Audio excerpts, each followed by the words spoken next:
Hello everyone. UP TET exam में हम लोग पेपर फर्स्ट में गणित देख रहे थे।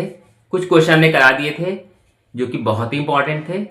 आइए अब कुछ और क्वेश्चन देखते हैं जो आने वाले एग्ज़ाम के लिए बहुत ही ज़्यादा इंपॉर्टेंट हैं। तो चलिए शुरू करते हैं। पहला प्रश्न है, यदि p का p प्रतिशत 36 हो तो p का मान ज्ञात करें। ध्यान से देखिए, इसमें लिखा है p का p प्रतिशत, यानी कि p जो है p का p प्रतिशत यानी p बटे 100 इक्वल टू 36 है। ये कुछ ऐसे बोला है इसमें, p का p प्रतिशत, p ऐसे नहीं दिया, का दिया हमने गुणा का निशान लगा दिया। p प्रतिशत मतलब p बटे 100 बराबर 36 हो तो p का मान ज्ञात करें। क्या करेंगे, p का p से गुणा कर लेंगे तो हो जाएगा p स्क्वायर, ठीक है, बटे 100 इक्वल टू 36। एक नीचे लेके क्रॉस मल्टीप्लाई कर सकते हैं इसका हम लोग, p स्क्वायर इक्वल टू 3600। अब p स्क्वायर बराबर 3600 है तो खाली p कितना आ जाएगा, इसका वर्गमूल निकाल लेंगे। तो p बराबर हो जाएगा सीधे सीधे हमारा क्या आ जाएगा, 36 का वर्गमूल 6, 0 ही 3600 का सीधे सीधे वर्गमूल आ जाएगा 60। यही इसका राइट आंसर होगा। अगला प्रश्न है, यदि 2352 equal to 2 power x plus into 3 power y into 7 power z, तब x plus y plus z का मान ज्ञात करें। देखिए इसमें जो दिया हुआ है 2352 यानी कि 2352 दिया है, हमको इसके फैक्टर करने हैं और फिर इसके आगे जो चीज आएगा, जो भी फैक्टर आएंगे उसको हमको पावर के रूप में लिखना है। क्यों लिखना है, क्योंकि देखिए यहाँ लिखा है 2 की घात x, 3 की घात y और 7 की घात z लिखा है और हमको इनकी पावर का ही योग हमको निकालना है इसमें। तो पहले पावर आई कैसे देखते जरा। पहले तुमने लिखा 2352, हमने इसको लिखा और हम इसको तोड़ना शुरू करेंगे, मतलब फैक्टर करेंगे। पहले ये किससे कटेगा, 2 से काटते हैं, 2 एकम 2, फिर 2 एकम 2 और 1 मिलके 15 हो जाएगा, 2 सती 14 और 2 छंग 12, फिर 2 करेंगे, ये 11 तो 2 पंजे 10 और इसको 1 दे देंगे, 2 अट्ठे 16, फिर इसको दे देंगे 2 अट्ठे 16, फिर 2 करेंगे, 2 दूनी 4, 1 मिलके इसको 2 18, 2 चौके 8, 2 एकम 2, 2 चौके 8, 2 सती 14। आप देखते हैं 3 से करते हैं, 3 चौके 12, 13 14, 3 और 27, ठीक है। अब ये 49 आ गया, ये 3 से तो कटेगा नहीं, ये कटेगा 7 से, 7 7 49 और 7 एकम 7। ये इस तरीके से हमने इतना जो है कर लिया। अब हम क्या करेंगे, यहाँ पर हम इसको लिखेंगे पावर के रूप में, यानी कि 2 और गुणे, पहले तो इसको ऐसे लिख लेंगे, गुणे 2, 1 2 3 4, 4 बार है, फिर 3 गुणे 7 गुणे 7, हमने इतना लिख लिया। तो 1 2 3 4, 1 2 3 4, यानी 2 जो हमारा है वो है 4 बार। तो हम इसको लिख सकते हैं 2 की घात 4 इंटू 3 कितनी बार है, 1 बार है, तो 3 की घात कितना है, यहाँ पे कुछ है नहीं तो 1 लिख सकते हैं, इंटू 7 की घात कितना है, 2 है, ये हमने इतना लिख दिया। अब हम यहाँ पे जो है इससे तुलना करेंगे, किससे, 2 की घात नहीं, x की घात 2 और प्लस जो भी चीज दी उससे हम तुलना करेंगे इसकी।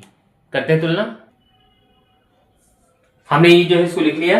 अब इसको लिखेंगे 2 की घात x इंटू 3 की घात y इंटू 7 की घात z से तुलना करने पर तुलना करेंगे।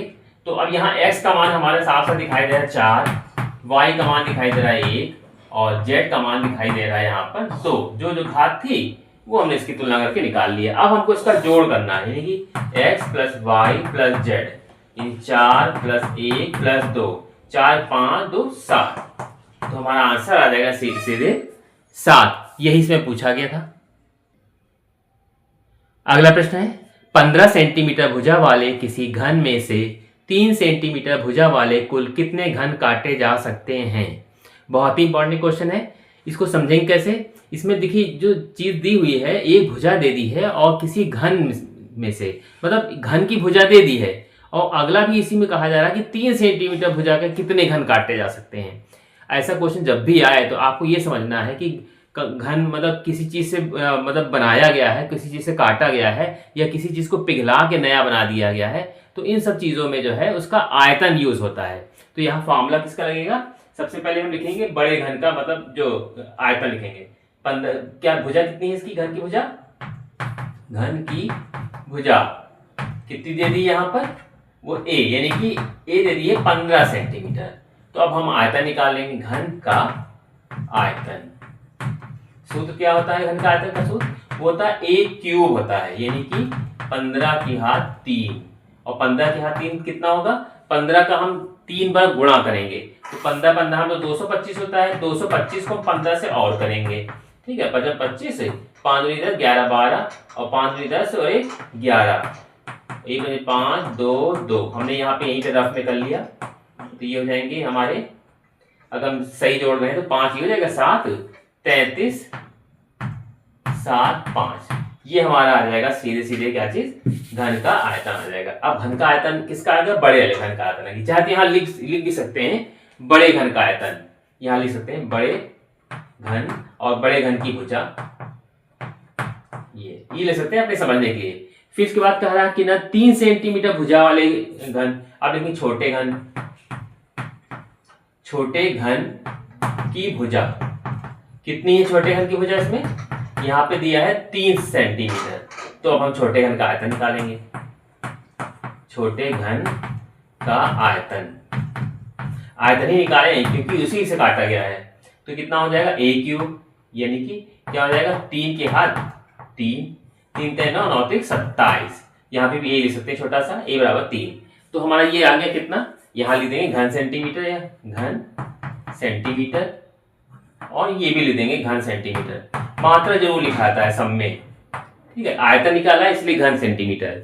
अब यहाँ पे क्या करेंगे? जो चीज पूछा रहा है कितने घन काटे जा सकते हैं, तो काटे गए घनों की संख्या, ठीक है, घनों की संख्या या काटे गए घनों की संख्या ऐसे लिख देंगे। तो करना क्या है? यहाँ पे सीधे सीधे इससे इसको भाग कर देंगे। 3 3 7 5 बटे 27। तो अब हमारा जो आएगा वो हमारा राइट आंसर होगा। अब हम इसको काटें या डायरेक्ट भाग कर दें तो उससे भी सही है, ठीक है। जैसे भी आपको ठीक लगे वैसा कर लीजिए। तो यहाँ भाग भी कर सकते हैं, करके देख लेते हैं भाग। यहाँ पे कितना आ जाएगा? ये रफ में इधर ही कर लेते हैं, थोड़ा छोटा सा ही। 27 से भाग करेंगे 3 3 7 5 को। आप अपनी तरफ से भी कर सकते हैं, वैसे भी जैसे आपको ठीक लगे।